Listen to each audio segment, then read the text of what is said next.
Hey, everybody, welcome to this episode of Think Business. Looking forward to talking with Owen Garitty. Owen, it's great to connect with you. Looking forward to talking about your business, FPW Media, fpwmedia.com. What I really want to kind of dive into first is you do some really cool work with privately and publicly held companies.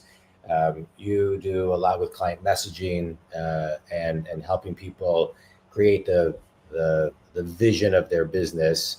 If somebody were to go to your website, they'll see we make the impossible possible on a daily basis for our incredible clients. But one of the things you brand yourself as is an unagency, a concept pioneered by you, really with kind of a client first outcome. So I wanted to talk about that because I believe that we're in a very client centric world. The companies that aren't thinking like this need to. The ones that are probably need to be thinking about it a little bit more, and how everything is very client centric. So can you kind of talk about the importance of that to kick us off? Yeah, absolutely. When I set out to start the agency, I had been working in tandem as a contractor and consultant with a lot of bigger agencies. And I was just really shocked by how poor of a customer service experience most of them offered. It was very ego driven, a lot of bureaucracy, relatively slow moving. And while maybe the end product was good at times, it really felt like there was this void in the market and an opportunity to take more of a hospitality mindset to customer service. And so the idea then was born of this concept of, okay, most agencies suck. So let's create something that's an agency, but not an agency. And Right. hence was born the unagency concept. Yeah. Have you read the book? I want to get it right. Unreasonable Hospitality. Yeah. Yes, I have. I figured as much. Yeah. So, all right. So let's talk about kind of some of the things you do. I want to talk about messaging for a little bit because, so we're recording this mid 2025. It seems to me that every, let's say, 1 to 6 months are like dog years in today's world, today's market, today's economy. And messaging, one of my favorite books, Owen, is a book by the name Smart Brevity. I don't know if you've read it or not, but I haven't, but I'll add it to my list. You got to buy it. You got to buy it. It's by the team over at Axios. When I refer to people, they buy it. I mean, I think I'm responsible for thousands of copies sold. I have no interest in the book. I hope you're getting a kickback here. I know I'm not. I should. I've referred it to so many people, but it's all about saying more with less, and it walks you through the importance of that. And messaging, it seems to be, I see it in just with clients, but I'll just talk about myself. Even in my own website, I mean, I'm redoing it, and I redid it 3 months ago. Tightening it. Now I won't say redoing it, but tightening the messaging and taking things off.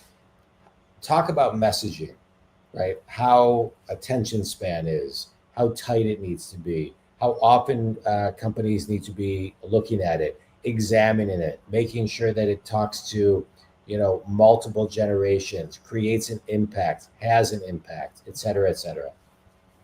Yeah. So like you started this part of the conversation with, we live in this really fractured, like hyper saturated time that seems like on a daily basis, some other thing is happening that everybody's now paying attention to.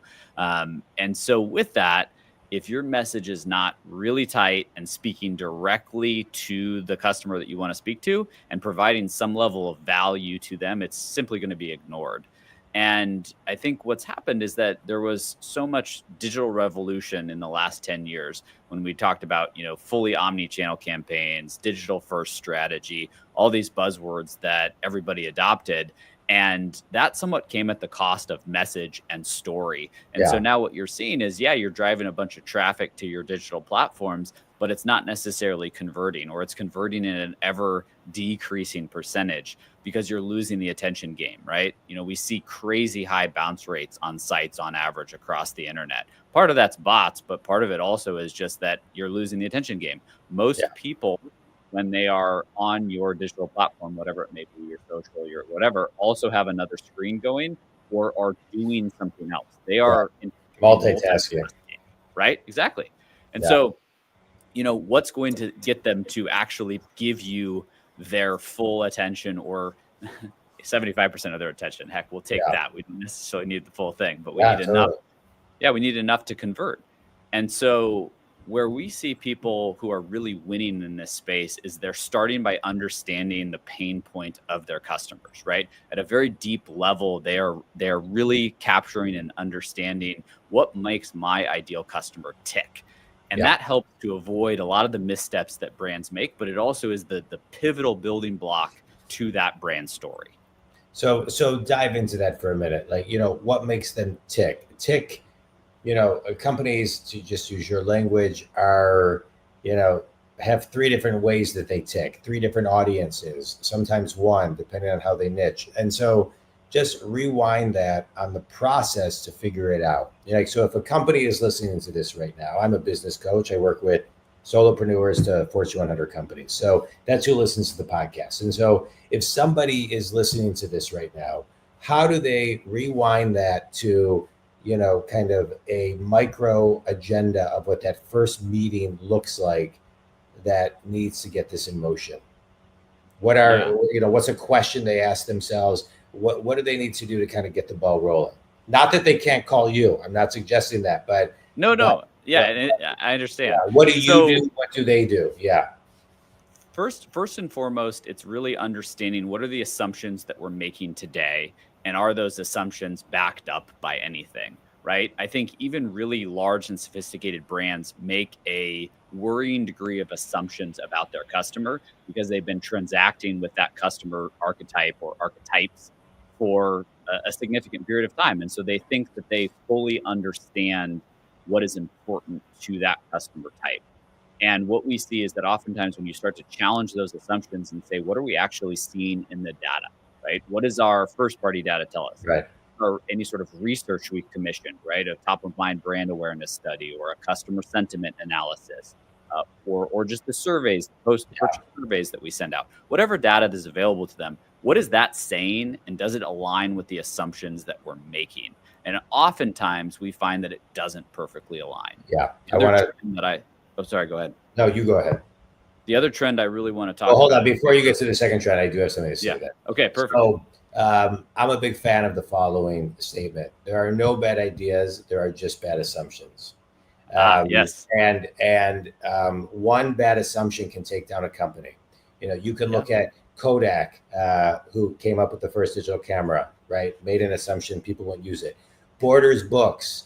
I'm 53 years old. When I was 23, I started an internet company, and I'm in Michigan, and my brother and I and our business partner were up at Borders Books telling them and talking to them about why they need to get on the internet. And they felt Amazon, I'm paraphrasing, so this isn't exact, but basically they didn't believe that the internet was going to be what it was. One bad assumption. We can point to many, many, many bad assumptions that have taken down, just one bad assumption that have taken down companies. And so to your point, if you don't bring data to the meeting, people just use their own opinions that are based on emotions and yesterday's lagging information. And so to your point, where is the real data? We can look at a story of Sam Walton, who his board would give him data. He would look around the room and say, the story goes, nobody here shops at Walmart. He'd go to the pie shop and have pie and coffee, find out what his customers wanted, and then go back to the boardroom and say, this is the data that means something to our clients. Sam Walton's a fascinating guy. His story is amazing. His autobiography is amazing. But he knew what to do allegedly with the data. So where do you get up-to-date real-time or ahead of real-time data, and how do you dissect it? Yeah, and you said something I think that's really important, is that in-person reaffirming data is not a bad thing. It's a great thing as long as it comes without bias. Correct. I think what we see is, like in that example, those people that were making those decisions had no direct interaction with the brand and were not in the brand's core demographic. Right. And so it's making sure that you are setting yourself up to get that feedback directly from your core constituency, whether that be focus groups, studies, anything and everything down to the level of just in-person conversations, right? Well, Sometimes those can be really, really valuable. Call your 10 most important customers and ask them what's important to them today, right? In my opinion, here's the best marketing piece. Companies spend millions and millions of dollars on with companies, and I'm not suggesting that it's not well spent, but if you want your finger on the pulse to be ahead of real time, if you're the CEO, if you're a C-level exec, if you're a manager, when you get into those positions, you are further away from the day-to-day, right? Because you're managing the business. To me, make 1 to 3 phone calls to your clients and the people who are actually selling your services every day. Absolutely. That's what's going to give you the best data points possible, period. And I would argue that probably most C-level executives are not doing that. I would say that 98%, if not more, are not doing it. And so they rely on people who aren't in the business to do it. And I'm not suggesting they can get great content, they can get great information, but not when you actually pick up the phone and make a phone call. It's the best. Yeah. 100%. Yeah. And that kind of is a great segue to my second point that I wanted to make, which is that in general, the decision maker is aging down significantly.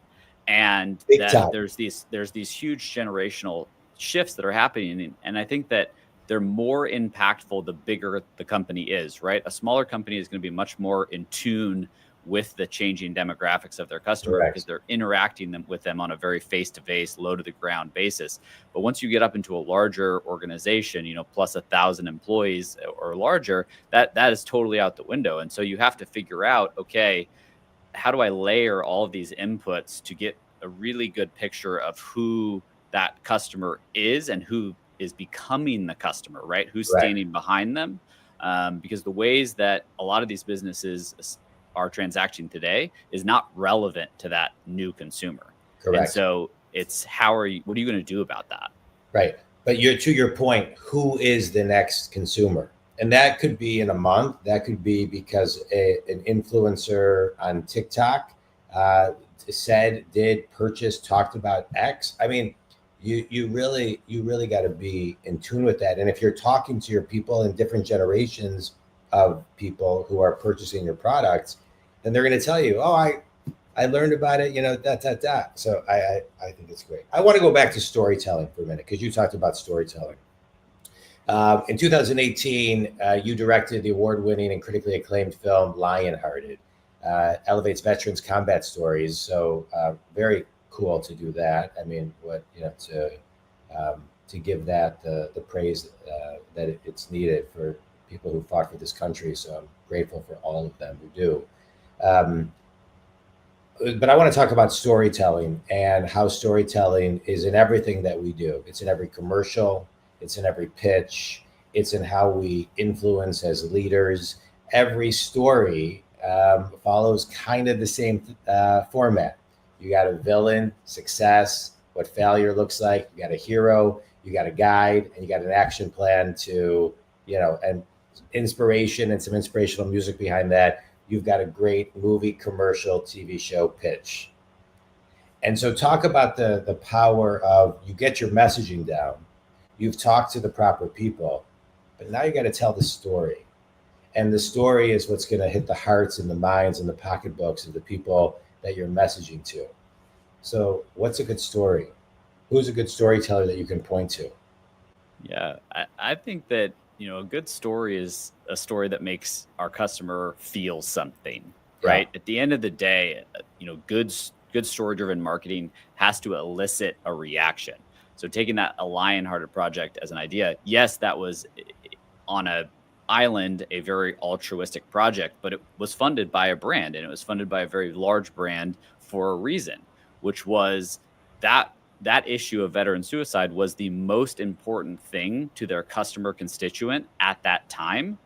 And so what better way to be top of mind as a brand than to directly talk to that subject and to offer a whole lot of outsized value for a relatively small investment to the people that were making the purchasing decisions for body armor at the military level, right? what better way to raise that? And so while that, on the surface is just a documentary, it's so much more than that. It's a very effective piece of brand marketing. Yeah. But it wasn't talking about the product. In no way did we ever talk about product features in that piece at all. Yeah. But it provided hugely outsized brand lift because it was relevant, it was interesting, and it provided something. So when we think about brand storytelling, it's got to hit those, right? It's got to make somebody feel something. It's got to offer them something, right? Are you teaching them something? Are you making them fearful? Are you making them excited? Are you making them jealous? What emotional triggers are you pulling on to get them to actually do something, right? Because at the end of the day, it's only effective if they click buy or go into a store or convert in some way. Yeah. Let's talk about social impact for a moment. Stories, many stories and what you're talking about has an impact. And so how do people kind of weave that in today? I would say poorly for the most case. I think there's a lot of pandering that goes on. And, what's really been interesting in the last maybe 10 years is that brands have gotten way more political than they've been historically. They've taken a lot of stands, and we've seen that go well. And we've seen that, I think, more likely go poorly, whether they're being boycotted or they didn't hit the mark or they offended or whatever. And I think that the reason for that goes back to where we were earlier in the conversation, which is they don't understand their core constituent. They're trying to speak to somebody that isn't their core demographic. And by doing that, they're alienating their core demographic. So, brands can produce hugely impactful campaigns. And there's many examples out of our history that really move the narrative in a very public way, but also provide brand value. And the way they do that is they understand who they're speaking. And so it can be a really good thing, but you just have to make sure that you're doing it from a place of, we're not doing this just because it's the subject of the moment. We're doing this because this is what matters to our customers. Yeah. We're going to speak directly to them and offer them value. It has to be customer centric. If it's not, it's disingenuous and it does more harm than good. Yeah. All right, good. Thank you for touching on that. All right, let's talk about you. Let's talk about FPW Media. You're a fully integrated marketing partner for companies. You focus on brand, you focus on films, you focus on merchandise. Who's your ideal client, and why should somebody work with you? And what space do they need to be in, as far as an industry, but also mentally, and say, okay, I need FPW Media because. Yeah. So we, like you said, we're fully vertically integrated. So our whole goal is that with one phone call, similar to that, phone in the resort, when you're staying there, right? You can call the front desk, you get anything you need. That's what we want to be from a marketing perspective, right? So you can work with any part of us or just one part of us. And we're going to provide holistic services across every part of the marketing funnel. Our ideal customer is someone who is either a fast-growing challenger brand or an established larger company, think probably 250 employees plus, that is looking to translate their message to the next generation of decision maker or influencer. Yeah. And so we do really well with either the up-and-coming, fast-growing brand or the brand that's been around for a while and wants to update their messaging or update their techniques and reach new customers. That's great. And I'm curious about this, and this is a question maybe you can't answer, but to me, everything that you're talking about is the long game, and it requires a lot of sitting, doing nothing, thinking, reflecting, stillness, brainstorming, discussing.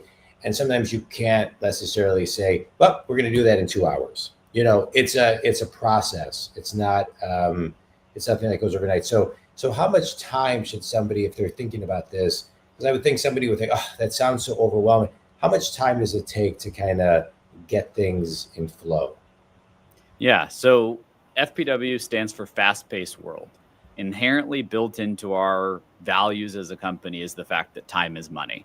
And so what I saw when I started the company is that most agencies take a super long period of time to do what we just talked about, right? Like we're talking 6 months, a year, whatever. That's not a realistic or business realistic timeline. Right, because the world's changed 7 times. The world's changed. So whatever we're launching in that timeline is already out the window. So we specialize in getting campaign creative into market within weeks, not months or years, right? So we look at this and supercharge the process, do really focused sessions, and we have a great team. We have a team of about 50, and they're able to come together and make this happen for clients in timelines that most of our clients are just shocked that we're able to achieve, but that gets them a relevant business result because we're reacting or being even proactive to what's happening in the market. Yeah. We're out ahead of it rather than playing catch up. It's great. It's great. Tell everybody, so you can be reached at fpwmedia.com. That's correct. Or also owengaritty.com as well. Okay, great. Owen, this was great. I appreciate you talking about, being client-centric, the importance of, taking stuff from the hospitality industry and putting it into your business, really understanding what your client wants. Think community. Everything we talked about is so important. What we talked about today is so important, and it's important every single day to pay attention to the words our clients are using or not using, the patterns in which they buy, who our next clients are going to be. It's important. It's a full-time job in its own. So I appreciate you highlighting that. If Owen can help you, please reach out. As many of you know, I'm a business coach. So if you want to talk about growing your sales, communication, or leadership, feel free to reach out as well. Owen, this was great. Can't thank you enough. You can reach Owen. Give me your website one more time. OwenGaritty.com or FPWmedia.com. Thank you so much. All right. Yeah, no, this was great. And you can reach me at JonDwoskin.com. Owen, this was awesome. Stay on for a minute. Thanks, everybody. Jon, thanks.